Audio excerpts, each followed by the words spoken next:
하나님의 말씀은 신명기 33장 26절부터 29절까지입니다.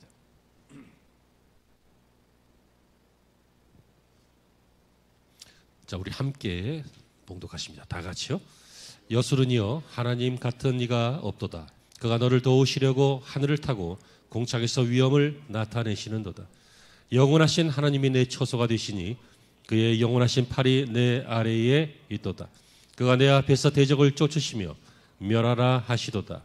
이스라엘이 안전히 거하며 야곱의 샘은 곡식과 새 포도주의 땅에 홀로 있나니 곧 그의 하늘이 이슬을 내리는 곳이로다. 이스라엘이여 너는 행복한 사람이로다. 여호와의 구원을 너같이 얻은 백성이 누구냐? 그는 너를 돕는 방패시요 내 영광의 칼이시로다.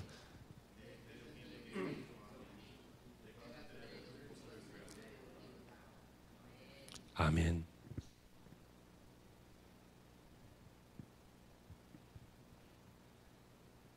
할렐루야. 좋은 주일입니다. 하나님의 은혜가 오늘도 함께 하실 줄로 믿습니다. 철학자 칸트는 이 행복에 대해서 이렇게 말했습니다. 어떤 일을 하는 것, 어떤 사람을 사랑하는 것, 어떤 일에 희망을 주는 것, 이게 행복이다. 이 행복이라고 하는 이 해피니스 영어 단어는요, 내 속에서 어떤 좋은 일이 생겨난다. 해픈에서 유래되었다고 합니다. 사람은 여러 가지 것으로 행복을 느낍니다. 건강해졌을 때, 아프다가 건강해졌을 때 행복하죠. 또 가정이 행복할 때, 또 좋은 친구나 좋은 지인이 곁에 있을 때 또 행복합니다. 성공했을 때 또 행복합니다. 오랫동안 원하는 것을 얻게 되었을 때, 뭐 차, 뭐 집, 뭐 이런 거 있잖아요. 학생들은 갖고 싶었던 거, 뭐 그런 것도 다 얻게 되었을 때 행복합니다. 여러분, 그런데 성경은 그런 것들을 행복이라고 말하지 않고 성경은 하나님이 행복이다 이렇게 말하고 있습니다.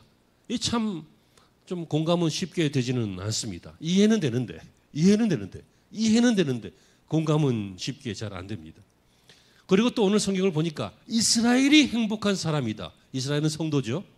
그러니까 여러분들입니다. 여러분들을 향해서 행복하다 이렇게 말합니다. 얼굴이 어두워 죽겠는데.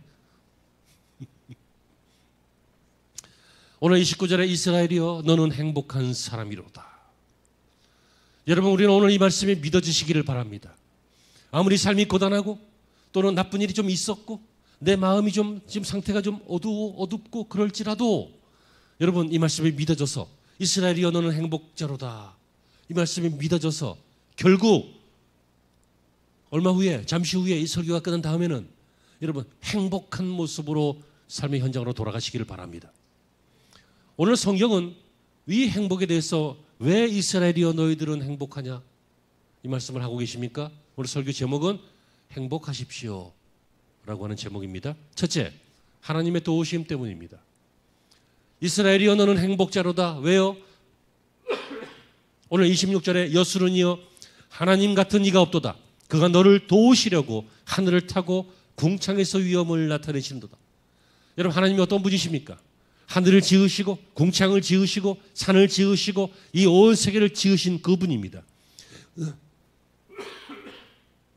하나님께서 그 샘에서 물이 나게 하시고 그 물을 산 사이에 흐르게 하시고 많은 가축들과 채소들이 자라나게 하시고 그것으로 사람들에게 식물이 되게 하시면서 이 천하를 다 운행하시면서 사람을 먹이시고 생존하게 하시고 도우십니다. 뿐만 아니라 사람이 급할 때는, 문제가 있고 위험이 있을 때는 어떻게 하신다고 그럽니까? 너를 도우시려고 하늘을 타고 오신다고 합니다. 궁창에서 위엄을 나타내신다고 합니다. 하나님께서는 여러분 무슨 하나님이십니까? 우리를 도우시는 하나님이십니다. 그래서 성경은 너희는 행복한 사람이로다. 천지를 창조하신 그 힘으로, 그 위대하신 능력으로, 그래서 우리가 찬양을 하나님 위대하십니다. 위대하신 주, 이 찬양하잖아요. 그 위대하신 주를 찬양하는데 그 위대하신 분이 저 관사에만 있는 게 아니라 저 딴 나라에 있는 게 아니라 내가 만나기 어려운 경호원 뒤에 있는 게 아니라 그 위대하신 주님이 산을 타고 내게로 다가오신다고요. 왜? 돕기 위해서. 이걸 믿어야 행복하고 믿어야 도움을 받습니다. 여러분, 안 믿는 것도 믿음이라고 제가 여러 번 말씀을 드렸죠. 불신앙도 안 믿는 믿음이에요. 내가 안 믿겠다라고 믿는 거예요. 그러면 믿음대로 돼요. 안 믿으니까 안 돼요. 하나님의 도우심을 안 믿으면 안 돼요. 안 믿으니까 내가 힘쓰고, 내가 힘쓰다가 안 되니까 지치고, 지치다가 낙심하고 무너지고 쇠잔하는 게 인생이잖아요.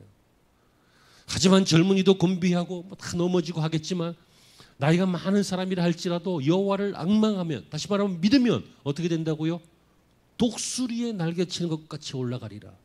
올라간다고요. 예배의 처소로 올라가고, 삶의 영향력이 올라가고, 풍요와 부요도 올라가고, 이 땅에서의 사람들의 사랑과 존경으로서도 올라가고, 올라간다고요. 내려가야 돼요. 지금 다 남들도 내려가니까 나도 좀 내려가도 위안이 돼요. 내려가는 게 뭐가 좋은 일이에요? 여러분들은 행복한 사람이에요. 불행한 사람이 아니에요. 믿어주시기를 축원합니다. 두 번째 이유는 하나님이 도와주실 뿐만 아니라 하나님이 우리의 고향이시기 때문에 우리는 행복합니다. 고향, 잘못 드신 분들은 고향이 아닙니다. 하나님이 우리의 고향이시기 때문에. 오늘 성경은 처소라고 말합니다. 27절에 영원하신 하나님이 내 처소가 되시니. 여러분, 이 처소는 집 혹은 플레이스 혹은 고향 뭐 이런 여러 가지로 생각할 수 있어요.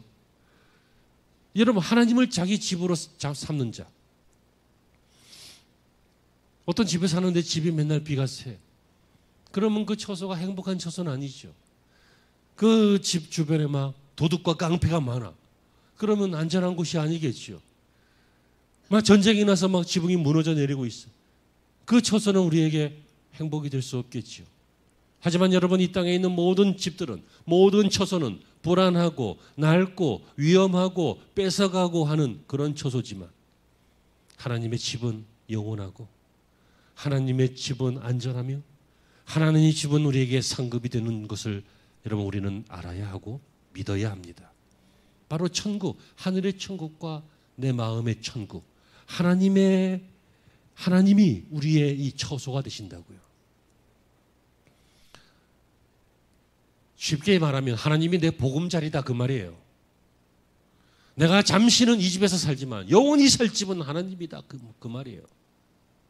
내가 이 땅에서는 이렇게 위험한 곳에 살고 보장 없는 곳에 살지만, 이 땅에서는 이렇게 그럴 수 있지만 하나님이 영원한 내 처소가 되시고 천국이시고 내 집이시고 고향이기 때문에 나는 지금 위험해도 행복하다, 불안해도 행복하다, 보장이 없어도 행복하다 그 말이에요.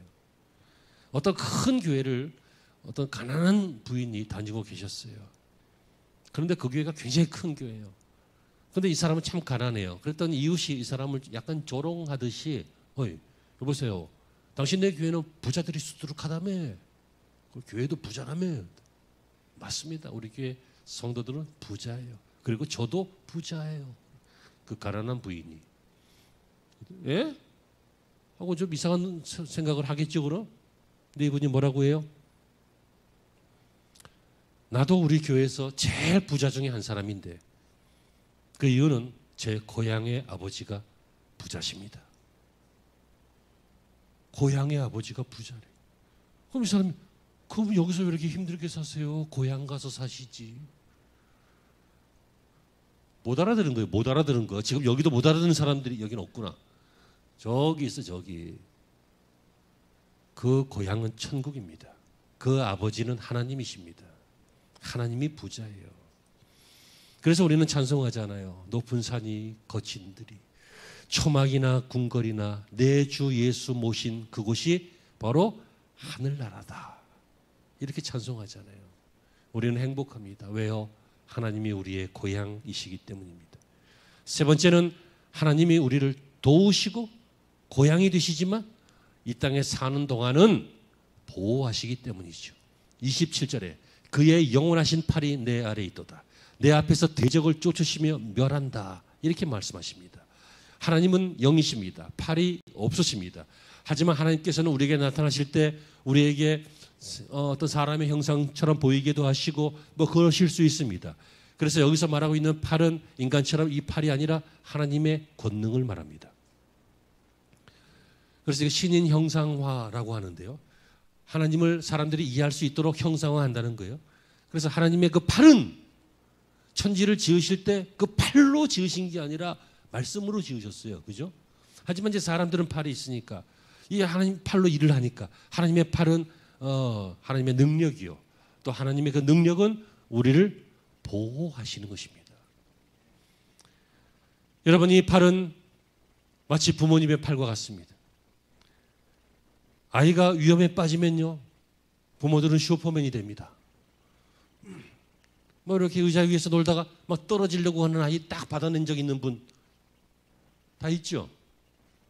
없어요? 여러분들은 민간인이에요? 우리는 뭐 딱 보면 뭐 몇 미터 있어도 날아가서 잡아내. 원래 잘 못 그러죠. 근데 이상하게 싸할 때 있잖아. 막 위험해 보일 때. 그럴 때 보면요, 부모들은 놀라워요. 이게 실화라고 그러던데 아이가 어떤 차 밑으로 들어갔대요. 그때 엄마가 너무 놀라서 그 차를 들어버렸대. 들어버렸대. 그래서 아이 꺼내고. 그 다음에 나중에 봤더니 막 복합골절색이고 그러긴 했지만 초인적인 힘이 나타나는 거예요. 팔은 능력입니다. 오늘 신명기에서 왜 영원하신 팔이 네 아래에 있도다 이렇게 말합니까? 그 팔은 내 앞에서 대적을 쫓으며 면하시는 팔이기 때문에 그래요. 이 말은 성도들을 이 땅에 살면서 겁주고 위험에 빠뜨리고 하는 세력이 있는데 그 세력으로부터 우리를 하나님이 보호하신다. 그렇다면 이게 믿어지면 너는 행복한 사람이다. 오늘 설교는 짧은데 항목은 많습니다. 네 번째는요, 하나님이 우리의 샘이 되시기 때문에 행복합니다. 오늘 28절입니다. 이스라엘이 안전히 거하며 야곱의 샘은 곡식과 새 포도주의 땅에 홀로 있나니 곧 그의 하늘이 이슬을 내리는 곳이로다. 여러분, 하나님은 우리에게 샘이 되신다 이 말이에요. 지금은 수도를 틀면 물이 나오지만 고대 사회에서는 우물을 파야 물을 얻을 수 있었죠. 그런데 여러분, 우물을 판다고 다 물 얻을 수 있는 것이 아니에요. 그래서 이 샘은 양을 키우거나 뭐 이렇게 농사를 짓거나 하는데 굉장히 중요한 것입니다. 고대 사회에서.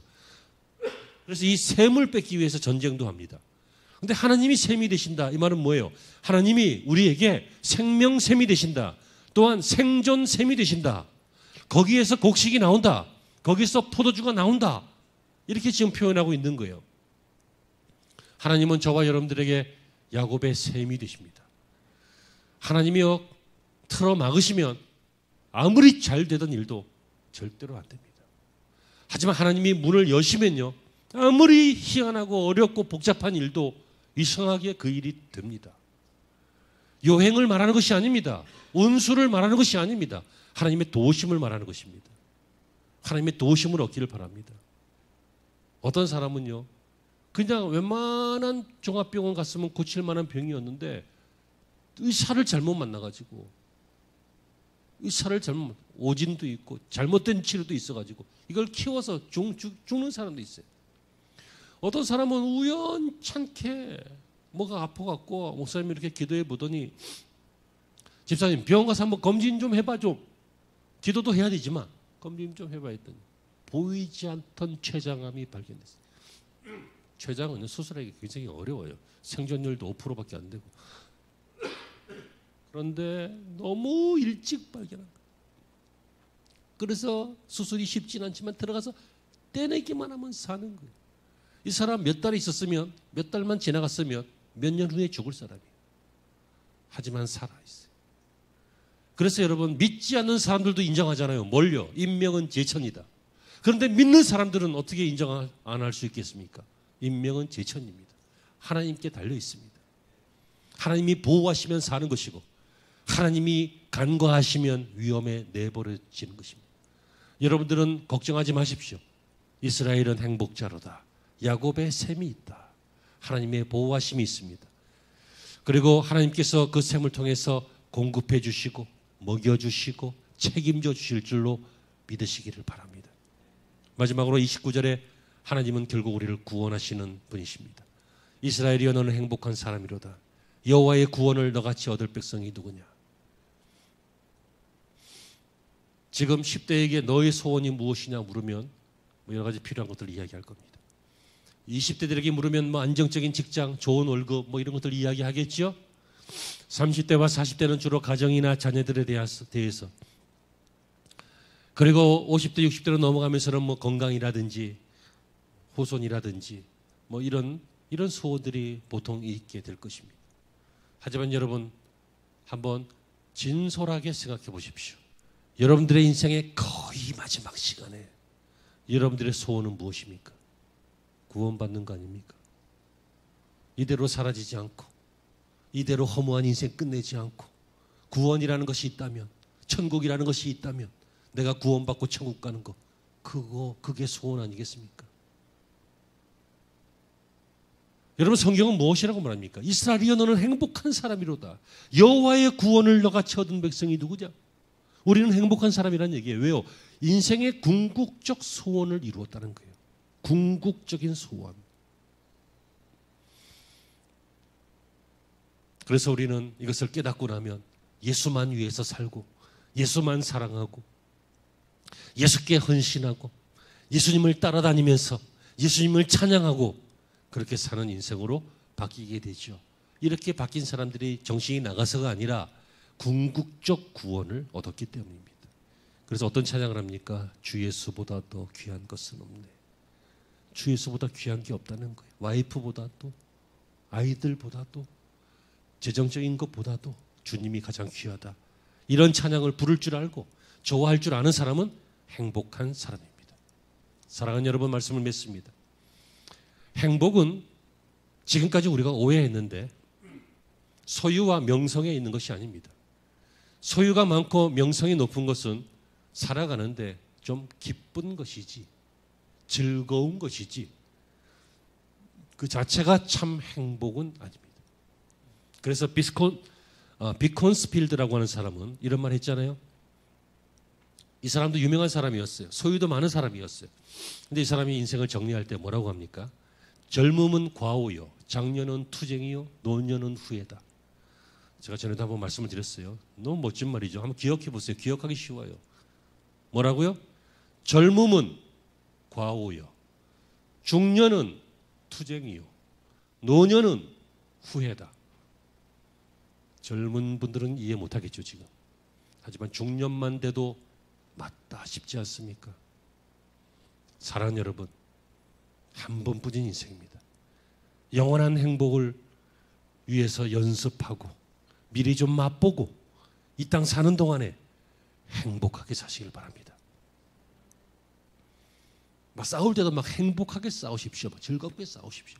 춤추면서 막 지랄을 해도 행복하게 지랄을 해. 용서하십시오. 뭘 해도 어차피 하는 거면 내가 뭐 설거지 하려고 태어났냐, 뭐 성질 뭐 이렇게 하지 말고 막 어머나 잘 닦이네, 세제가 이번에 바꿨더니 좋은가 봐, 그러면서 막 좀 해보십시오.